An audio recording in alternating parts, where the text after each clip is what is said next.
Marty, there's food involved in this. Oh, There's Jesus. food involved in it. The Dog and Duck at Glenwinny and Lisbon, Oh, they do food, and we're right. doing it down the line. Why are Justin, we not there? it's a whiskey show, man.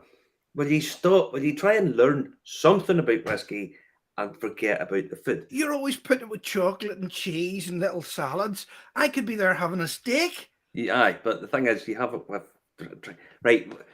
Stop having a domestic, right? We're going to introduce our guests tonight because this is a little distillery that popped up with me when a girl asked me did I know anything about it, and I had to say no, I don't, because they've been kind of flying under the radar.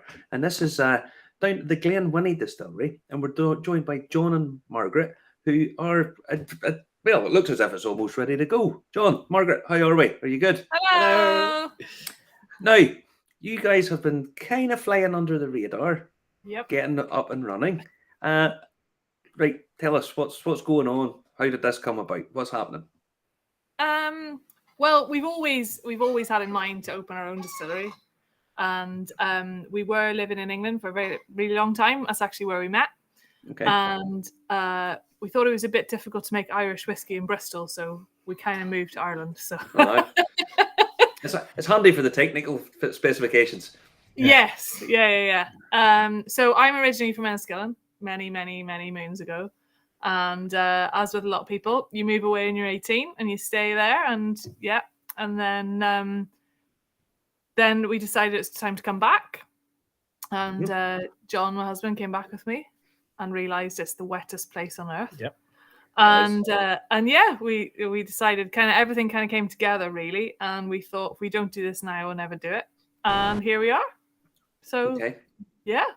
And where exactly are you? Because lots of lists below, a lot of people will be going, What? So we're in County Fermanagh.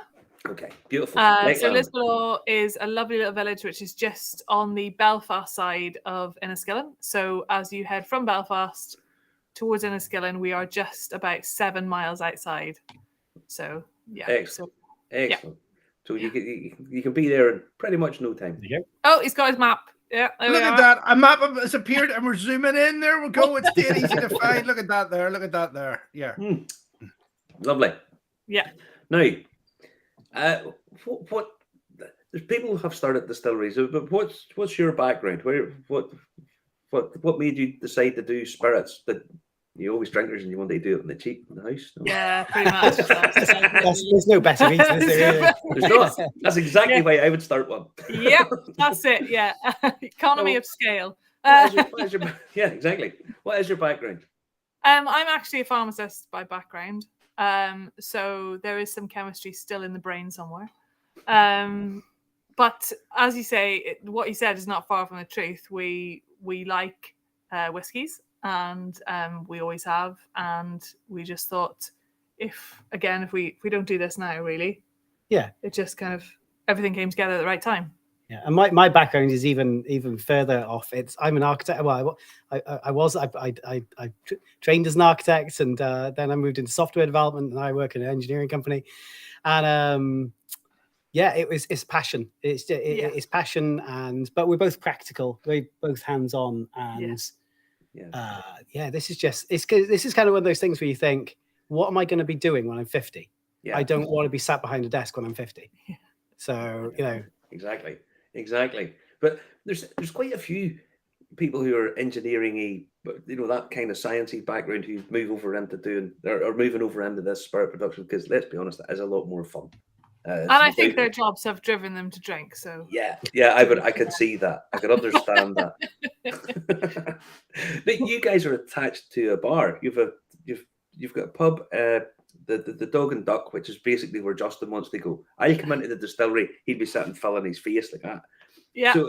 So we could even go out in a wee boat, because the wee boats are not too far away. Yeah, they're not too far away at all. Yeah. So well, due to the complex and kind of archaic alcohol licensing laws in Northern Ireland, to be a producer that can sell direct to the public, you have to have what is called an Article 51A license, which is a full pub license and off sales license, and It could be worse. It could be worse, Margot. It could be Area 51. sometimes it does feel like it is. And so what you have to buy effectively a pub license, and they are finite. So even though they have brought in a change in the law recently, I think it was 2 years ago, where producers can purchase a license to sell their product to the public.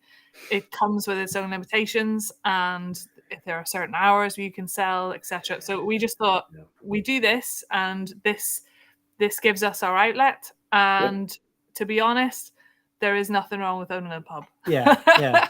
It was a circumstance. We were in the right place at the right time to buy a pub. Yeah. And it suited everything. It suited all of our needs. Yeah. And it might, it definitely changed the plan a bit. The way that we've gone about setting the distillery up is probably more aligned to tourism, education, definitely on the smaller side than we would have done. Yeah. But it's fine, for where we want to be. Our, the goal of this project. Yeah. A smaller production capacity really isn't a problem right now. It's all on one site. It's all yeah. on one so site. we're a micro distillery. So at the very front of the building, if you look at our website, it gives you a really, really good picture of the front of the building, glenwinny.com, and it shows you the pub. And then at the back of the property then is this micro distillery. Yeah. Now, obviously, with science background and the chemistry background, Margaret, and John's engineering background, is that sort of a happy marriage of skill sets where you do this bit and he does this bit, or does everybody's crossover? I think so, but I think ultimately we are both passionate about it, and whether or not we had that skill set or that kind of background, I think if you're passionate enough about something and enthusiastic enough about something, that you will naturally learn anyway. So I think, yes, it's great that we have that skill set, and it has helped. And John is probably the most practical person you'll ever meet. Like, there's nothing he can't do or fix. So it's great. I need you around my house. There's loads of stuff. So he'll turn his hand to anything, which is fab. So it's kind of worked out both ways. Yeah. Now, your stills, you've got this idea. You want to build a distillery, and you've obviously plans change along the way. But I can see the stills behind you. Did you? Who made them for you, or are you allowed to say, or did you buy them in from? What? It's a very specific shape. Yeah. So we went through. You can just imagine that the number of different approaches we went through for this. Yeah. And you've got to weigh up all the constraints and different. There were many spreadsheets. John is a lover of spreadsheets. There were a lot of spreadsheets with pros and cons and prices and And in fact, this not many people know this, but we actually have foresights in to come and write us a spec. Yeah, that would have been cheap. they didn't give you a nice quote. They were lovely. They were lovely. Oh, absolutely. And really great. And we said we would love to. In version 2, we will come to in version 2, we will come to you. So when we're up and running about 5 years, what we'll do is we'll get it planned for the next 10 years, because they're that busy banking. They were great for such a fantastic company, well known, and like they're an industry gold standard. Yeah, they weren't like you're too small or you're like nothing. They just were like, yeah, absolutely, we're game. Utmost respect, really. So So I think they have a 4-year waiting list at the minute, something like that. I think so. Yeah. But our goal really around the whole distillery side was kind of modularity, the ability. We know that on day one when we do this, by the time we get into a year, we're going to want to change something. Something will want to change. So very simple. The principles we had were, it was direct fired. We want that. Very nice. We want it to be as flexible as possible. So whether that was the fact that we wanted to be able to change the reflux, we can have a lighter or a heavier spirit. We want to be able to chop and change the helmet on it for we want to change the line arm, lots of different things. So that was the goal. So what we've got now, we're just about, it's kind of in the commissioning stage. Yeah. And once we've tested that with a whole range of different, mash bills, then we'll go, right, do we like it? Would we change anything? Is this it? Yeah. Now, you're got your stills. You decide, right, we do this, and decide what your capacity is going to be. Now, I got sent a newspaper article. That was one of the things that popped up with the newspaper article, and it says that you're wanting to do experimental distilling. You're wanting to do experimental mash bills, I assume. Yeah. So is it pot stills going to be your primary point? So I suppose pot still is our, so obviously with our stills that kind of dictates a certain amount of flavour and yeah. Well, we don't have any plates, so we're definitely doing pot still. But yeah, I think when we say experimental is a funny word, isn't it? But yeah, you know, a lot of compare ourselves to a few other places coming out. There are some places that dictated going back to tradition. We're going to rediscover the history of spirits in Ireland, and look at old mash bills and the history, and that is not what we do. We have no history. We are proud of that fact. We don't have any old mash bills sat there. So I suppose, yes, the fact we're experimental is the fact that we can play with different mash bills, different flavors. And because we are so small, gives us that agility to kind of to allow us to do that, really. So that's kind of where the experimental came from. Yeah, good.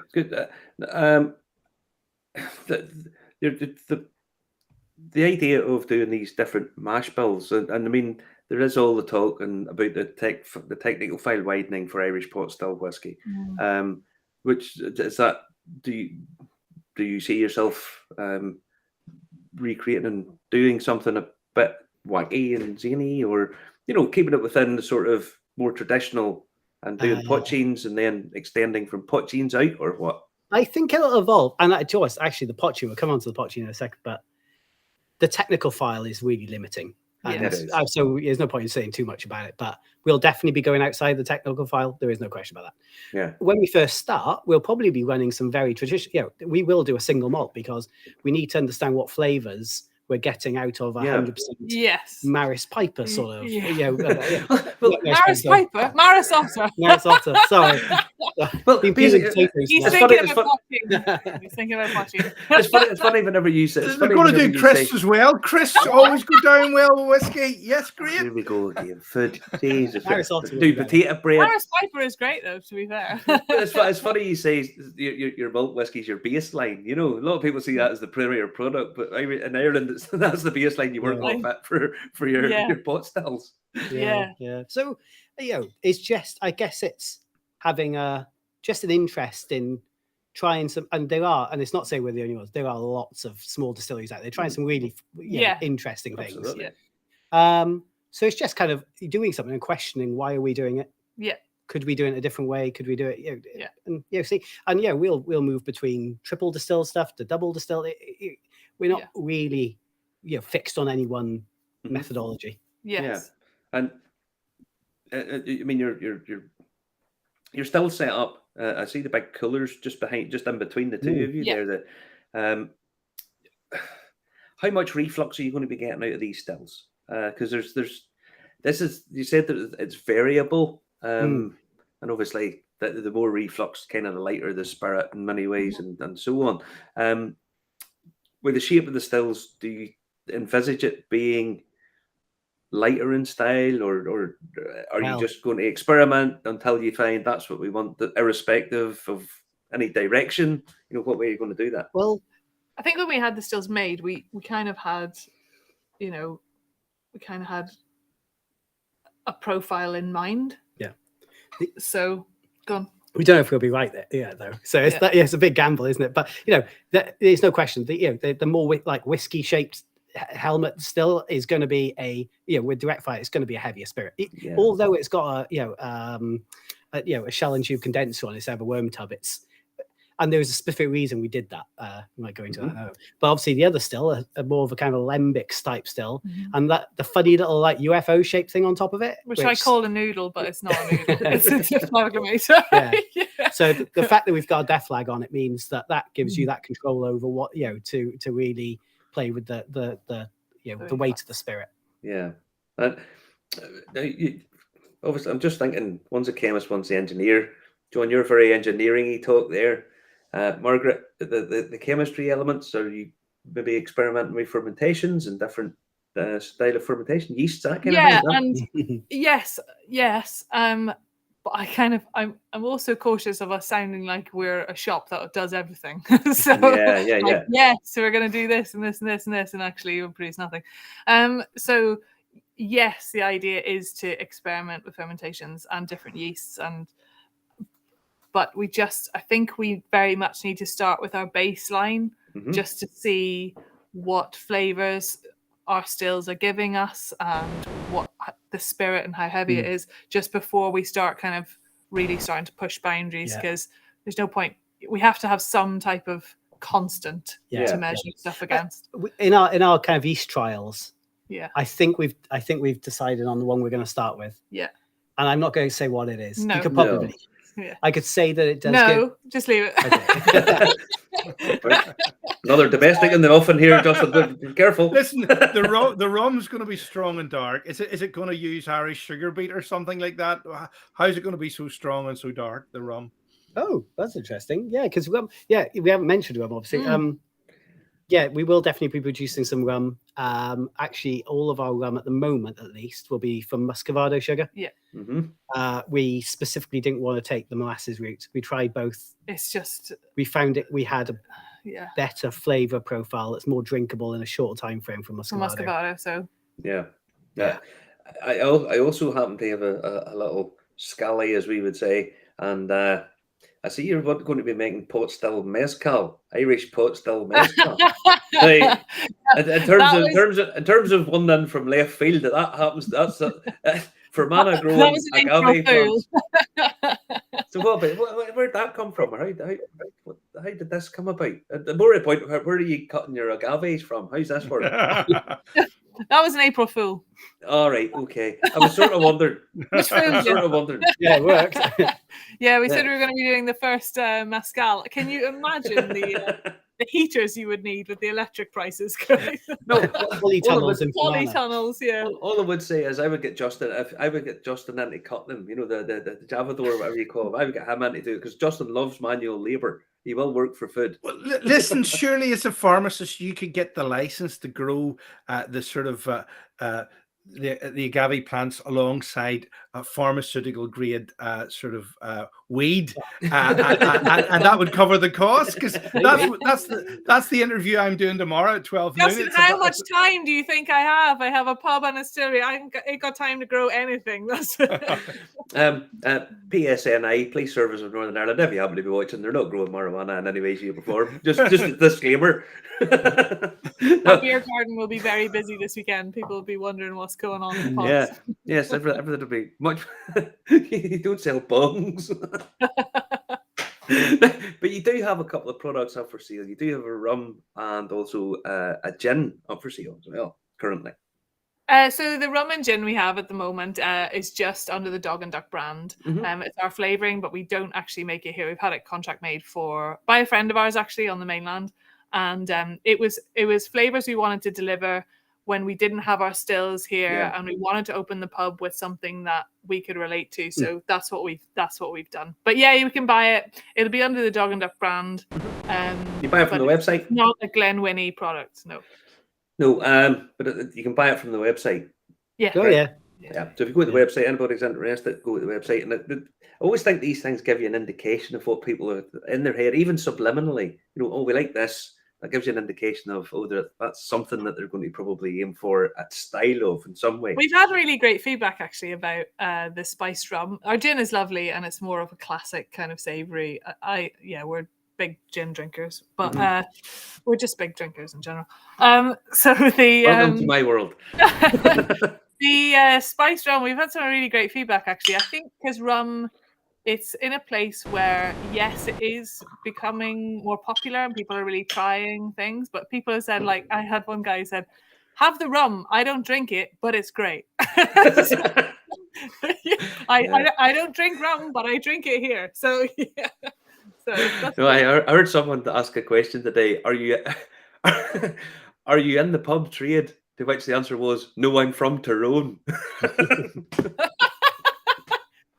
Yeah, I think he misheard, but I found it funny. That's the kind of thing I find funny. Now, time-wise, when's the stills going to get fired up? I Oh, know that's you're interesting. in commissioning stage now. Are we talking weeks or months? Yeah, we're talking weeks. Yeah, Yeah. Probably maybe 4 to 6 weeks sort of thing. max, absolute Obviously, max. Yeah, we've got a lot of testing runs to go through. You know, the whole thing has to be our gas man has to be very satisfied. So very Good. satisfying. Yeah. Yeah. but yeah, we're weeks away. We're not. Yeah, but no, we've got plans for what our first mash is going to be, and we'll get on that with that. Well, the first few runs will be sugar based, just obviously because we'll be exposed to those anyway. Then we'll do some rum. Then we'll do some runs with rum, just to kind of get feel for the because whilst we're doing it on a small scale, sort of 50-litre batch scale. Moving up to 500-litre batch is another thing. So just then we can get a feel for timing and stuff like that. Yeah. And then we'll run on to probably some single malts to start with. Yeah. There is a timeline on the website here. Yeah. You're going to try and stick to that then. Yeah. Well, it's not far off. No. Mm-hmm. As you know, a spirits trade, everything is evolving. So yeah, and slightly off. Then. Yeah, and everything seems to be a joke until the last bit, and then most people tell me it's an absolute sprint. The last bit to try and get everything, because there's always going to be an issue. You just know there's somebody with a clipboard going to come out and say, "Oh no, this regulation doesn't meet the standard SP7Q/8." Oh, fuck. Right, But they all have to do their job. I try and be nice. You are going to be open for tours. It's basically as soon as the distillery opens or is up and running? Yeah, so we're hoping that we're trying to marry in both the sides. So we're hoping to do tours and dinner and tasting together. There you go, Justin. Justin's big face, big smile. Oh yes, we'll be down to video that. I have it here. It's ready to clip on. Look, it's all ready to go. So, any ideas of sort of capacity? I mean, will you be able to take coach loads or walk-ins, or was it small groups? Because I imagine it's not a massive site. So, what sort of scale tourism wise? Well, our fire capacity is 150. So yeah. Okay, so stick to that. But really, to be comfortable, probably I imagine we can probably do 50. 15? No, 45, 50 seated for dinner. Yeah. In the distillery area. So we've got a couple of little areas. And if you were to come for dinner and tours, then we'd probably maybe cut that up into smaller, maybe 10, 15 at a time for tours, because the area is quite small. But then we'd probably everyone eat again at the same time. So so you coach tourism. It's suitable for coach tourism. Absolutely. Yeah, absolutely. You'll take a coach at a time. Yeah. That's perfect. It's a little bigger than a lot of some of them, to be honest. Yeah. Now, you mentioned poachings. So is that going to be something? Because I find poaching really quite exciting area as well. There's a lot of. We've had some real up and downs with, it's such an interesting area to explore and try. Yeah. And we've been really lucky to start this at a time when there's so many of the other distilleries exploring and, trying new things. And we've been following quite a few of the other Irish distilleries, and they've come on leaps and bounds. Some of the stuff that was produced just 3 years ago has evolved a lot. Yeah. So I think it's a very, we can't say yet what ours would look like, but it's definitely an exciting space to be in. But you're definitely going to do poaching. I think it's probably worth it, to be honest. Yeah, I think so. I think it's one of those things. The more people do it, the more everybody will benefit from people doing it. The one thing that we'll really look forward to is be able to take those spirits made in house and serve them in our bar. So have our own recipe. Whether it's a cocktail you put it into or you drink it straight and sip it. We can just play around with that and create. And I think that's actually one thing that we haven't touched on is because of the relationship between the distillery and the pub, we will have certain products. Well, majority of our products really for kind of market research wise that you can only buy in the pub. Mm-hmm. So you will only be able to taste this particular batch here, give us your feedback. And then we'll have a new batch and we'll just, so we're kind of cheating a little bit. We get like a bit of market research at the same time, but also people come to kind of taste what this batch is, and we'll let people know what's on at the moment. And it'll just kind of, it will be the only area you won't be able to buy bottles, but you can come and buy measures. Yeah, buy the measures, kind of get a sample, see what you give us some feedback about it, and that kind of thing. So no, that makes perfect sense. I think it absolutely does. Now, what I'm going to play devil's advocate here, Justin being the devil. Tell us about your food provision. Do you do what sort of style of food, and does it come in big quantities for little money or little quantities for big money? So if you go and have a little look on our website, as you see below, glenwinny.com, we've got, as soon as you get in there in the dog and duck, you'll see current menus. So it's really important that our menus are reflective of a country pub, which is what we are effectively. So we like to always have some game on there. We've always got a venison shank on, and then we've just changed our menu there just the Thursday before Easter. And we're kind of getting into spring, so we're thinking about kind of less heavier dishes. But there are some mainstays, so the venison never comes off. The steak, it's lovely. Yeah, the steak and the majority of our meat is purchased from our local butcher, who's just around the corner, and all our steaks are 28-day aged, and our chef is fantastic. So we have been very lucky, because he's really been able to take that weight off us with what's going on with the distillery and the pub, and he's cooking what he loves. Which is sometimes some old school classic desserts. I think we had people loving coconut sponge last weekend. Thank God. I don't have a sweet tooth, but honestly, it's whenever you go into a bar or into a restaurant or any of these things today, an authentic Irish restaurant serving tagliatelle. Yeah, no, we did.